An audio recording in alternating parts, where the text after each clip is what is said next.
Doctor साहब, आखिर में एक बात हमें ये बताएं, चूंकि आप मदरसे से भी निकले और मस्जिद से भी निकले और आज मुस्तकिल तौर पर आप जो है ना तिजारत के शोबे में दाखिल हो चुके हैं, हमारे उलमा और आइमा को माशी इस्तेकाम के लिए आप क्या मशवरा देंगे जो इस मनसब पर रहते हुए अपनी खिदमात को भी जारी रखें और माशी इस्तेकाम भी हासिल कर सके? क्या ये ज़रूरी है कि वो इस मनसब को छोड़कर ही माशी इस्तेकाम हासिल कर सकते हैं?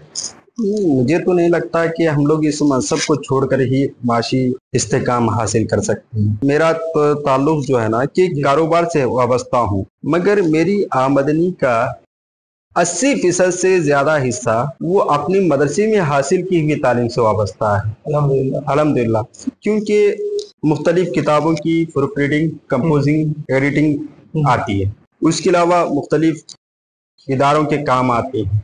जैसे मैंने अर्ज किया पहले कि ऑनलाइन दरस निज़ामी वगैरह के कोर्सेस वाले वगैरह, इन तमाम की चीजें देखें तो किसी ना किसी तौर पर ये दीनी इदारों से ही वाबस्ता है। अल्हम्दुलिल्लाह, यानी कि दीनी मदारिस में जो हम तालीम हासिल करते हैं तो मुकम्मल तौर से अपनी जिंदगी में बरूए कार लाने की जरूरत है। ये नहीं कि इस मनसब की जो खिदमात है हम उसे अंजाम दे लें और बकिया वक्त जो है हम खाए पिए सोए आराम करें, नहीं बल्कि बकिया वक्त को भी हमें काम में लाने की जरूरत है। बिल्कुल आप सही फरमा। मैं ये कहना चाह रहा हूँ कि आपने दीनी तालीम हासिल कर ली है, आप दीनी तालीम को उसी तालीम के जरिए अल्लाह ताला आपका रिज़्क़ रखा होगा तो मिल ही जाएगी। आप अपने आप में उस खूबी को तलाश करें जो आपने उस तालीम को हासिल करने के बाद आपके अंदर मौजूद है, कि आप उसकी किस तरह वसी कर सकते हैं, किस तरह फैला सकते हैं।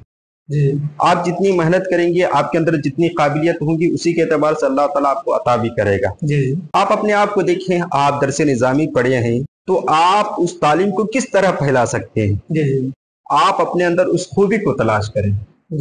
जैसे आप किसी को ऑनलाइन पढ़ा के कर सकते हैं, या फिर उसी फन में आप महारत हासिल करके उसी को आप माशी इस्तेकाम का जरिया, सोशल मीडिया के जरिए आप माशी इस्तेकाम भी सोशल मीडिया के जरिए फैला करके। जी।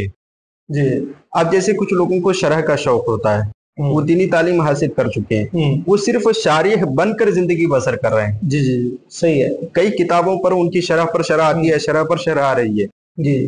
तो इस तरह से आप काम कर सकते हैं। जी, सही है। इसके लिए जरूरी नहीं कि आप मस्जिद में रहें या मदरसे में रह के खिदमत अंजाम दें।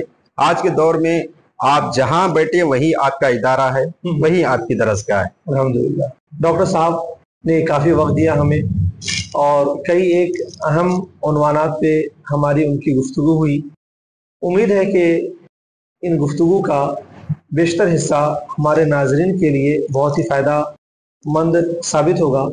ऐसे बेशुमार सवालात थे कि जिन पर गुफ्तगू करने को दिल चाह रहा था डॉक्टर साहब से, लेकिन हम उम्मीद रखते हैं कि डॉक्टर साहब का चूंकि गुलबर्गा आना जाना लगा रहता है, जब आएंगे तो इंशाअल्लाह अज़ीज़ उनसे फिर हम आइंदा किसी ख़ास उन्वान पर गुफ्तगू करेंगे और अपने नाज़रीन को पेश करेंगे। अस्सलामु अलैकुम व रहमतुल्लाहि व बरकातहू।